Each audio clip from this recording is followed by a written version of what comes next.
Okay, so the next question is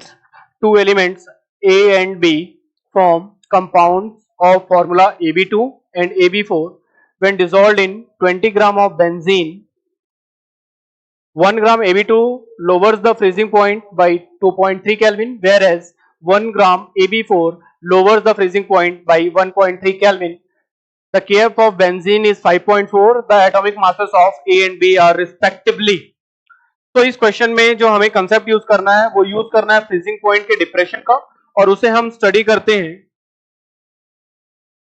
colligative properties में। और हमें पता है कि कॉलिगेटिव प्रॉपर्टीज में डेल्टा टीएफ की जो वैल्यू होती है वो होती है केएफ इंटू एम। अब बात आती है कि सर इसमें वेंटो फैक्टर आई की वैल्यू हमने क्यों नहीं लिखी। तो ध्यान दीजिए, जो सॉल्वेंट है वो बेंजीन है, और बेंजीन में डिसॉल्व होने वाला जो सॉल्यूट होगा वो नॉन पोलर होगा, यानी कि नॉन इलेक्ट्रोलाइट होगा, तो उसकी वेंटो फैक्टर की वैल्यू 1 आएगी। अब अगर इस क्वेश्चन में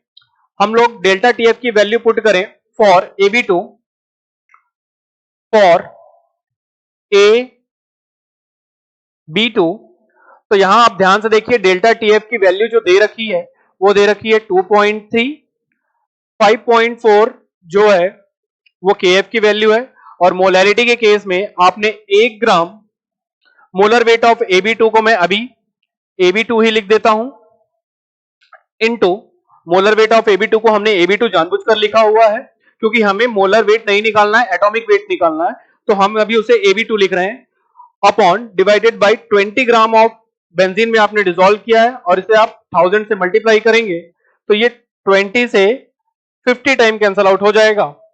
यहां अगर हम AB2 की वैल्यू निकालें तो AB2 की वैल्यू जो हमें मिलने वाली है that is 5.4 into 50 divided by 2.3, और इसे अगर हम लोग सॉल्व करें तो ये वैल्यू 54 अपॉन 23 आ जाएगी,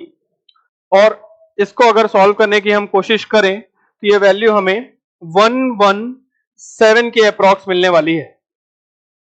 ये वैल्यू हमें 117 के अप्रॉक्स मिलने वाली है, बिकॉज 54 को अगर आप 23 से डिवाइड करेंगे ये 2 पॉइंट समथिंग टाइम्स जाएगा, और 50 इंटू 2 पॉइंट समथिंग जो है वो 100 से बड़ी वैल्यू आएगी 117। ये हो गई इक्वेशन 1। सिमिलरली अगर आप हम सॉल्व करें फॉर AB4, तो AB4 के लिए हमें डेल्टा टीएफ की जो वैल्यू दे रखी है वो दे रखी है 1.3 केल्विन, केएफ की वैल्यू 1.4 है, और अगर हमने 1 ग्राम AB4 में मोलर वेट में AB4 लिख रहा हूं, 20 ग्राम बेंजीन में इसे हमने डिसॉल्व किया है, तो अगेन ये जो सॉल्व करने पे हमें वैल्यू मिलने वाली है AB4 की वैल्यू हमें मिलेगी 5.4 डिवाइडेड बाई 1.3 इंटू 50, और ध्यान से देखिए 13 फोर्जा होता है 52, यानी ये 2 से थोड़ी बड़ी वैल्यू आएगी, 4 से थोड़ी बड़ी वैल्यू आएगी, और जब आप 50 को 4 से मल्टीप्लाई करेंगे तो ये वैल्यू 200 से थोड़ी बड़ी आएगी, और इसे सॉल्व करने पे ये जो वैल्यू आती है ये आती है 207। तो अब हमारे पास एक इक्वेशन है AB2 का मोलर वेट 117 और AB4 का मोलर वेट 207। तो अगर मैं इसे लिख दूं A plus 4B is equal to 207, और इक्वेशन 1 को मैं लिख दूं A plus 2B is equal to 117, तो इक्वेशन 2 माइनस 1 करने पे